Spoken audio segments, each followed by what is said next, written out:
What's going on, everybody? It's your buddy, it's your pal Spaz Phoenix, the YWC reality check, and yeah, it's going to be a little bit of a different. 2 weeks here on the channel. I'm not going to be doing my typical WWE last week, this week or next week. I don't think, because what's going to happen is the draft is happening on SmackDown and on next week's Raw. So I'm going to handle the entire draft in one pod, which leaves me with Raw sort of hanging out here in the breeze, which is what we're going to talk about tonight. And not really going to talk about SmackDown, because by the time we get to the end of next week, we're going to be talking about the preview for Backlash, which kind of got more interesting and kind of got more irrelevant with some of the issues that went into tonight's Raw. Now, it's been a while since I've done a solo, let's just talk about Raw. I did one SmackDown earlier in the year, and I don't remember why, but yeah, so technically, theoretically, this should be shorter than a typical podcast, like wrestling-related podcast that you guys get from me, but we'll see how it goes. I do want to say, if you didn't check out WWE last week, which literally went up yesterday morning, please do check that out, because I cover about the last 2 weeks of content that we've missed. And if you're paying attention to my Flix Fix stuff, I've got trailer reactions for the Marvels movie, trailer reactions for... what else did I have a trailer reaction for? I don't remember now. Oh, trailer reaction for the Godzilla Kong New Empire movie, and my quick review of the Pope's Exorcist, which has Russell Crowe in it, and it's just really fucking good. That's the Cole's Notes version, but if you want more of my thoughts on that, go check that out. That's all the stuff that's recently been put up on the channel. But let's get into Raw. Two things were buzzing all over Twitter before Raw tonight. One was that CM Punk was backstage. Now, that's everything and nothing, because they were in Chicago, and I'm sure there's people in the WWE that he still considers friends, allies, co-workers, etc. So he might have just been visiting people. Rumors were that he was talking to Triple H, but then he got kicked out by Vince, because we have to get a bad Vince rumor in there somewhere. But yeah, CM Punk was at a show that took place in Chicago. So again, everything and nothing. But the other thing about it is, the other rumor was, anyway, or the graphics that went up just before showtime, were that Triple H has a huge announcement that's going to shake the bedrock of WWE, shake WWE to its foundation. And I'll leave it up to you whether that's actually true, but people started putting the two together, and it's like, well, he's talking to CM Punk, and now he's going to shake the world, and I'm like, no. As much as I would like to see the real open door be CM Punk beating MJF for the AEW title at Forbidden Door, representing WWE, it's not how the world works. The world is not that fun. But the CM Punk thing was interesting. The CM Punk thing gave us something to talk about for that last 5 minutes before Raw started. And then Raw started. Raw started off with Cody Rhodes coming out, being in Chicago, bragging about Hell in the Cell from last year, again, because they were in this building, and he was doing it as a thank you to the Chicago fans, because that's where it took place, which I get in theory, I really do, but really it was just a chance to say, hey, remember that brave/stupid thing I did last year? Let's talk about that again. I think he put on the shelf all his other promo tools. Don't talk about dad tonight, don't talk about the brother tonight, don't talk about my POC wife, don't talk about my mixed kid, try not to cry, so I'll just talk about when I broke my tit and wrestled anyway. Which, I keep saying this. There is a huge part of me that respects Cody Rhodes for going and doing that match, because he must have been in fucking agony. But let's be real as well. WWE put a fuck ton of money into Cody Rhodes the second he came back. And he was gambling with house money as far as just, you know, risking that huge investment. And I'm sorry, if you're less than 100%, you can't do your first job in a wrestling match, which is taking care of your opponent. He fucks up in that match and Rollins eats shit. then now you've got 2 guys on the injury list instead of 1. And somebody put it out on Twitter the other day. The amount of people that are on the injured list right now for WWE is way bigger than you'd imagine. It just sort of comes in peaks and valleys, so you don't notice it too much. I mean, the one that everybody's talking about right now is Randy Orton and Big E, because they had their horrendous injuries, and then Kofi Kingston with his minor injury, and Finn Balor, who decided to break his head open at WrestleMania and then just keep wrestling. So, all due respect in the world to Finn Balor.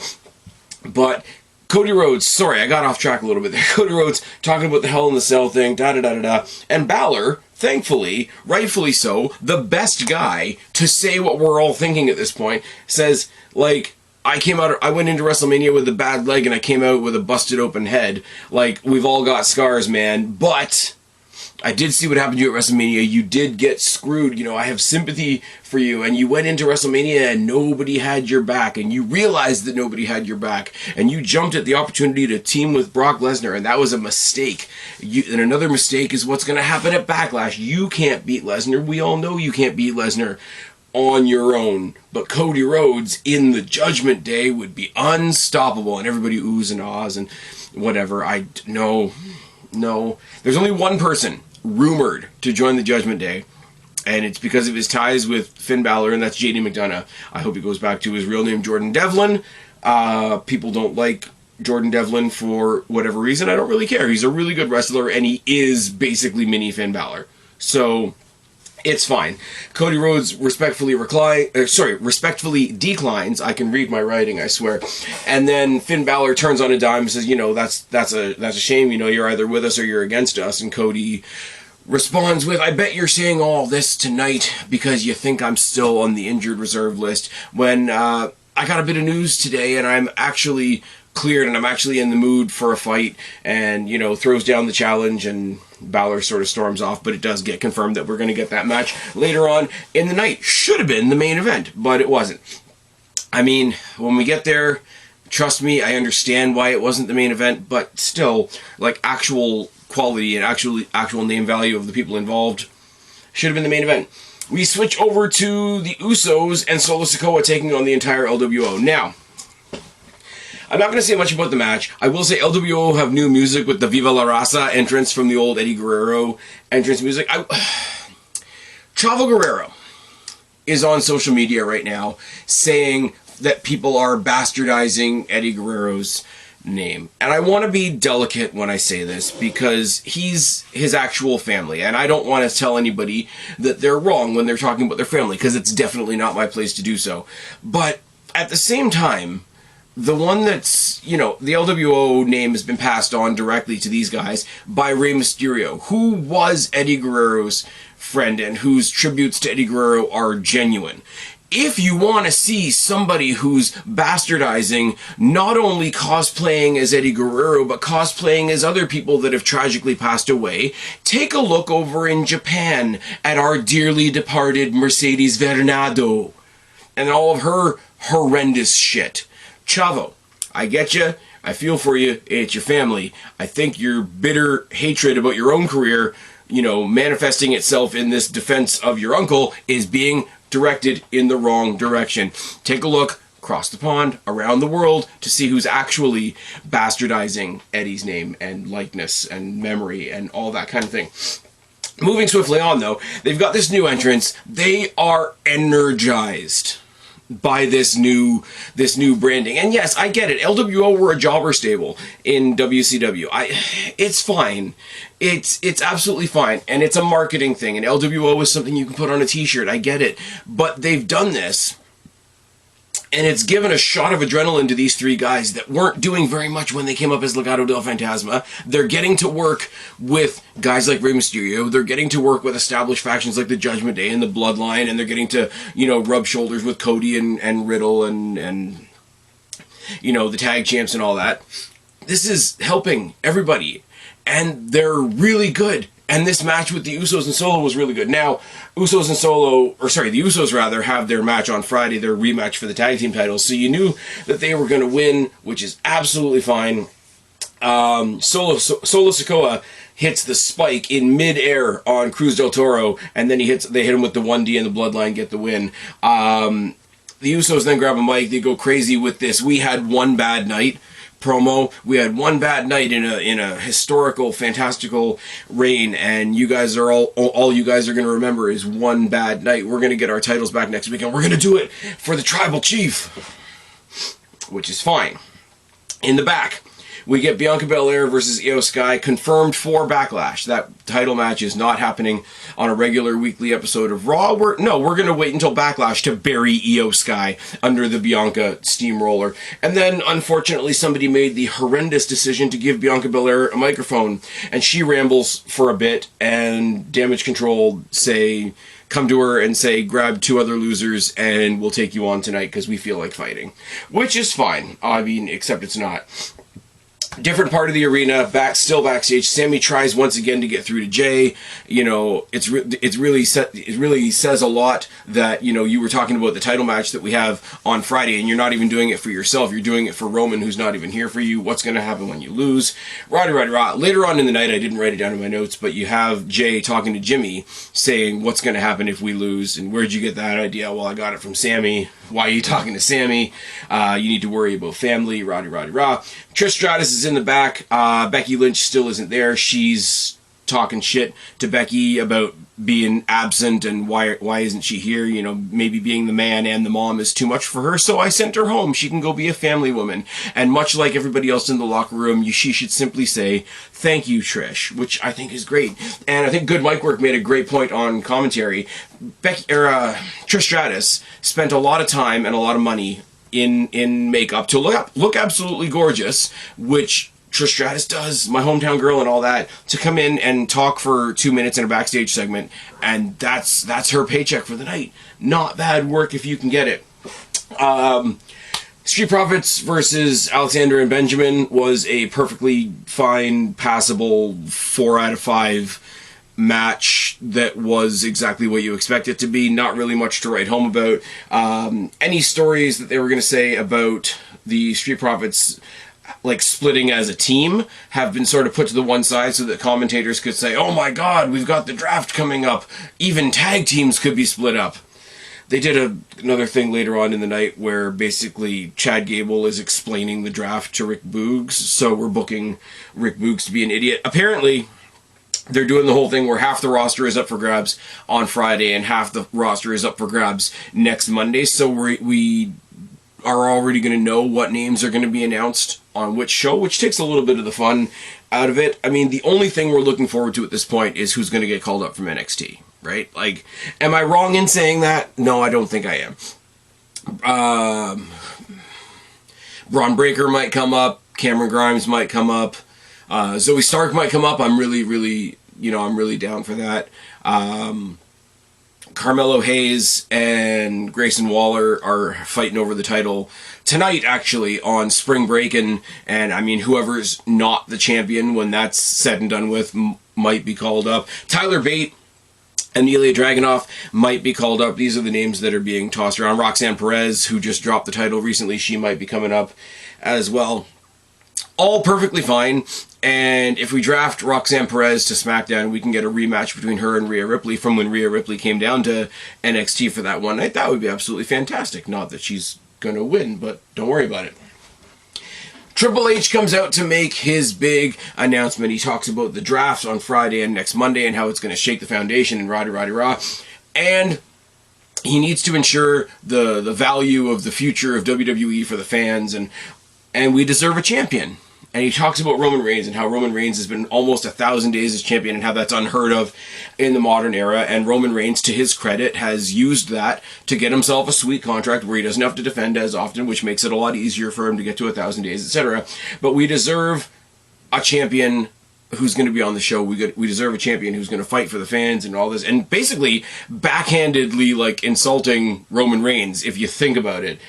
And he says, you know, that championship is going to end up on one show. Roman Reigns is going to end up on one show. The Undisputed Universal Championship is going to end up on one show. And the other show is going to establish a brand new champion. at Night of Champions in Saudi Arabia, which everybody's going to bitch about, but we're not having that conversation right now. And they're going to win this. And he unveils the belt on the podium that I didn't even realize was there at first. And the belt is gorgeous. I'm sorry. It's the old big gold belt with a WWE logo kind of embossed in the middle. It's perfect, like old and new. It's perfect, like this is the belt that Eric Bischoff actually handed Triple H once upon a time. And it's good. It's not a WWE logo on a strap and that's it, which is what both of Roman's belts are and what both of the current women's championship belts are. I don't know what else to say. I love the belt. I think it looks great. I think this means at some point that they're going to amalgamate Roman's belts into one solidified universal title. If we're going to have... Oh yeah, sorry. This one is going to be called the WWE World Heavyweight Championship. Now, I'm sure that doesn't mean that light heavyweight people are not going to fight for it. The people that I have in mind already are not exactly super heavyweights.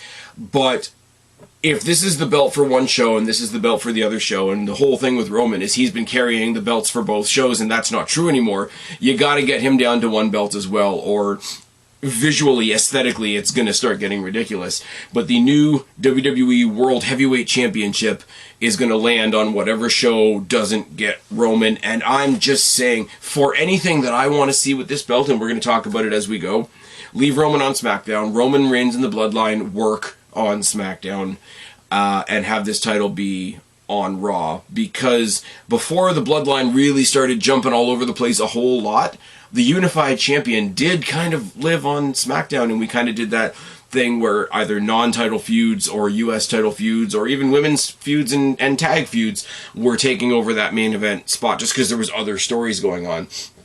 But it makes me think of other things. It makes me think of, like, anybody that thought that we were unifying the women's championships can probably go fuck themselves now. They're probably going to split the tag titles at some point, which is why the fact that they've sort of bolstered the tag team division again is kind of good. I mean, it's kind of, with the Usos already being toppled, it's kind of already surpassed the problem that we had with the Universal title, where it's like, okay, once you get the belt off Roman, then you can start chucking it around. Once you get the belt off the Usos, now you can start chucking it around, and there's a lot of people that I would love to see. I would love to see, honestly, and I think I said this in my WWE Last Week pod, I would love to see Ricochet and Strowman in a match with Sami and KO. That doesn't necessarily mean that I want them to win. I just want to see what that match looks like. Anyways, so that's the thing. The one thing I do want to say that this does is I got a lot of high hopes for Backlash in Puerto Rico. I think the show is going to be a lot of fun. I think it's going to have that, like, supercharged house show vibe that a lot of the international shows have, and I don't just mean the Saudi shows. I mean when they went to Australia, when they went to the UK and whatever, and it just looked like a house show with a lot of really cool matches on a super big stage. I think that's what Backlash feels like, especially when we get to the end of tonight.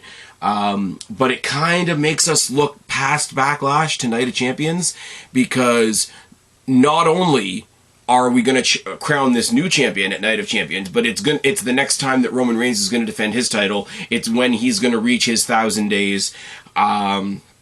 It already feels bigger. And yes, again, like, we don't really have to have the conversation of course they're going to make it bigger because it's a Saudi show and all the money involved and blah, blah, blah, blah, blah. And Dax Harwood's all over social media bumming out about the Saudi shows. I get it.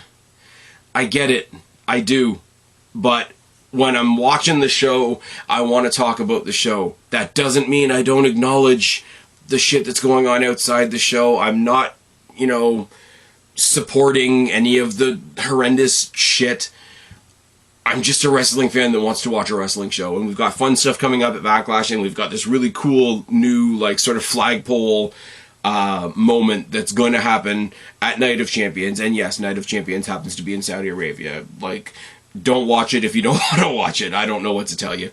Damage Control versus Bianca Belair and whoever she can find to help her out. And I mean, she's the champion, so what does she do? She grabs the two other champions. It's Raquel and Liv Morgan, and Jesus Christ, Belair buries Bayley, because we haven't done that enough already. So Dakota Kai put in a really good effort last week and got squashed by Belair. This woman tag, we decided to bury Bayley for no reason, and at Backlash we're going to bury Io Sky for no reason, and that really bums me out. That was why I wanted to unify the women's championships, because fuck me, do I want to see Rhea Ripley pound friggin' Bianca Belair into the dirt, because she's so fucking stale. Anyways, Austin Theory comes out, and the new title that Triple H has introduced is sitting at commentary for the rest of the night. He looks down at that title, says, I should be the new champion. I didn't pick my opponents for Backlash. Those opponents for Backlash were thrust upon me. I've been holding up this show. We are in the Austin Theory era. This is Austin Theory Live. Why don't we just throw that belt around my waist right now? But no, I have to go defend in a match where I don't even have to get pinned to lose my title. And very, very heel champion stuck in a triple threat match promo.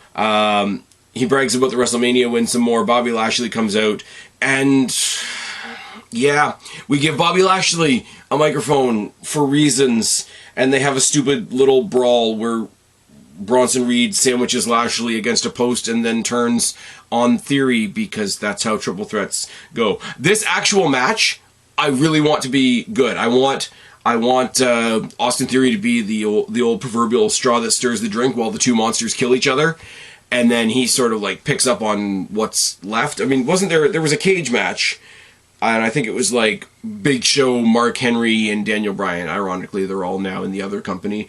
But Daniel Bryan got out by the skin of his teeth because the other two big guys were too busy thwacking each other. That's exactly what I want them to do here, because Austin Theory shouldn't be dropping that title anytime soon. Chad Gable and Mustafa Ali had a great match, because of course they did. It was really short.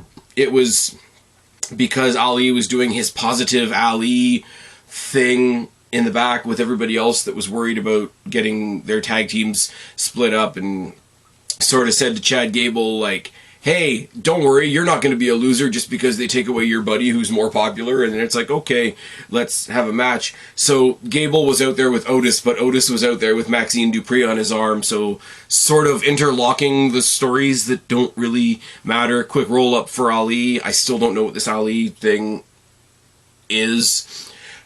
In the back, Jimmy Uso goes and finds Sami Zayn basically to tell him off and tell him to stop getting in his brother's head. You need to worry about your own brother, because you know how you and KO are. You know, as soon as you guys lose your titles, your buddy's going to turn on you once again, because that's what you guys do historically. Stop worrying about me, stop worrying about my brother, and start worrying about yours. Nice, simple, easy. Mind games, mind games, mind games. He's going to get in Jay's head, so I'm going to get in his head, and then KO's going to get something in his head we're going to talk about in a second. Don't worry about it. Cody Rhodes versus Finn Balor. And I couldn't help but think after the opening promo that this is the battle of the injured guys. Finn Balor went into WrestleMania. I've said it before. I'll say it again. He went into WrestleMania with a bad leg. He came out of it with a bad leg and a bad head. We've got Cody Rhodes, who's still, you know, bragging about his busted titty bone and showing off his scars and whatnot. And kayfabe-wise, he's nursing a beatdown from Brock Lesnar. So here's two guys that are really beat up. It's really slow to start. Started picking up a little bit of momentum when Balor started targeting the pec. Got to more of a 50-50 match, and Cody Rhodes wins with a pedigree and a crossroads for the win. Now, what I want to say is, here's your match for Night of Champions. I'm not a Cody guy. I think I say that every pod now. But there's value in Cody versus Balor when they're both 100% if you put something into it. I don't know how they're going to get to this match. They're going to figure out what brand Roman lands on. Probably SmackDown. Hopefully SmackDown. You guys can't see me. I'm doing the cross fingers thing. Hopefully SmackDown, so that this new WWE World Heavyweight Championship ends up on Raw. Do some kind of mini tournament or whatever. Have the final be Cody Rhodes versus Finn Balor for that new championship. Not only because I really want to see Finn Balor beat up Cody Rhodes, but I would really like Judgment Day to have a championship. And the last time WWE introduced a new championship, Finn Balor won it, and he held it for a day. And that shit sucks.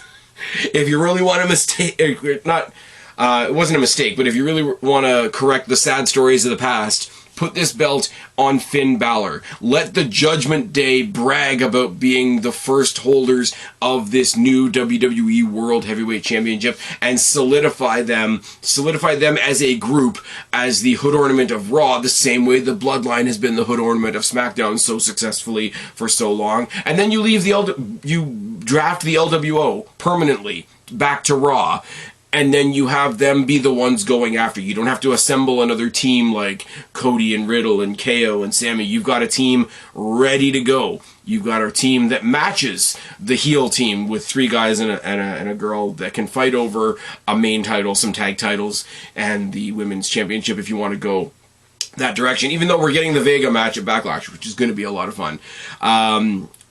Cody gets the win, obviously, because he's the one that has the match at Backlash with Brock Lesnar, so that's fine, but I've got it written in capital letters here. This is your World Heavyweight Championship match. It is. Until somebody else came out. Excuse me. Rollins came out, and of course he had to come out and address the match that everybody freaked out about when it was announced on SmackDown. Seth Rollins is taking on Omos at Backlash, and everybody freaked out about it. And if you want my detailed description of why the people freaking out about this match is absolutely stupid, go back and listen to this week's episode of WWE last week. But he came out and he said, you know, talks about how, like, different things come across your path all the time, and I've got something in my face right now, but now I see something else. And he just kind of looked over. And he kind of looked over to the new belt that's still sitting by commentary, and he says, you know, this belt could mean everything if it came to Monday Night Raw. This could be a title that could be defended, a title that we could be proud of, a title that could be meaningful, a title that could be held by a fighting champion. And Rollins, just looking at the belt, gets a "you deserve it" chant. And I agree with that. Part of my reason for thinking that Omos and Rollins is a good idea for Backlash, because Omos needs somebody like Rollins who's going to make him look like $1 million. Yes, that was supposed to happen at WrestleMania, and it did, but it needs to keep happening. And Rollins, if he wants to get himself back into a title picture, needs to do the whole typical, okay, I've slayed a couple giants on my way back to the title picture. Now, when I said that, I didn't know that we were getting this new belt. But now that I say that, and now that I hear the fans' reaction tonight with Rollins merely looking at the belt and getting a "you deserve it" chant, I alter what I said a second ago, and I say, give us the triple threat. Because I mentioned Balor was the last one to fight for a new title, win it, and hold it for a day. Who was he fighting against? It was against Cody Rhodes. I just briefly a minute ago said I would love to see Cody versus Balor for that belt. Who else had a rivalry with Cody Rhodes? Yes, it was Seth Rollins. Now, Seth's a face now, but you can still address friction between old rivals in that way. And Finn Balor, as much like I said with Austin Theory, can be the one to sort of stir the drink. Oh, is it really behind you guys? Have you really buried the hatchet? Do you really have respect for each other? Etc., etc., etc. And I'm sorry, on any pay-per-view, and listen to the words that I'm saying, any pay-per-view, I do not care if it's in Saudi Arabia, I don't care if it's on the fucking moon. Seth Rollins versus Cody Rhodes versus Finn Balor to establish a brand new WWE World Heavyweight Champion is a main event match. Part of me wishes they were saving this until SummerSlam. I'm just saying. I know that doesn't work because Night of Champions is the great time to introduce a new champion, and you need something to for whatever show Roman's not on, you need something to balance out the fact that he's going to hit 1,000 days, and that is a big deal whether people want to admit it or not. And then towards the end of it, MVP comes out, he cuts a promo, he sort of talks his way around. He was the one that sort of politicked a match for Omos with Rollins, and he just, you know, I'm the manager, it's my job to get matches for my giant, and what better match than to topple the Seth freaking Rollins. And it talked around something that didn't need to be talked about. It's just a match that they threw it out there. Other companies throw out random fight graphics all the time with no explanation. You know, like Jay White versus Rando in the Mask fucker that I can't even think of his name right now. But what's the deep-seated 6-month story behind Masked Fucker and Jay White? Oh, because we have Jay White. That's the story. Well, guess what? You've got Balor, you've got you've got Balor, you've got Cody, and you've got Finn and Seth Rollins. Guess what? At Backlash, you've got Seth Rollins, you've got Omos. Omos is a giant that needs to squash somebody. Rollins is somebody that needs to conquer a giant. There's your story. It's not that fucking hard. Anyways, carrying on. In the back, KO is talking to Riddle. And apparently he's been talking to Riddle all night. Sammy walks into the locker room. He says, where have you been? Where have you been? I've been listening to this all night. I've been listening to this all night. Where have you been? And then he sort of loses his shit on him. Why are you still talking to the Usos? Why are you still talking to the Usos? So Sammy talks to Jay. Jay talks to Jimmy. Jimmy's mad at Jay. Jimmy's mad at Sammy. KO's mad at Sammy.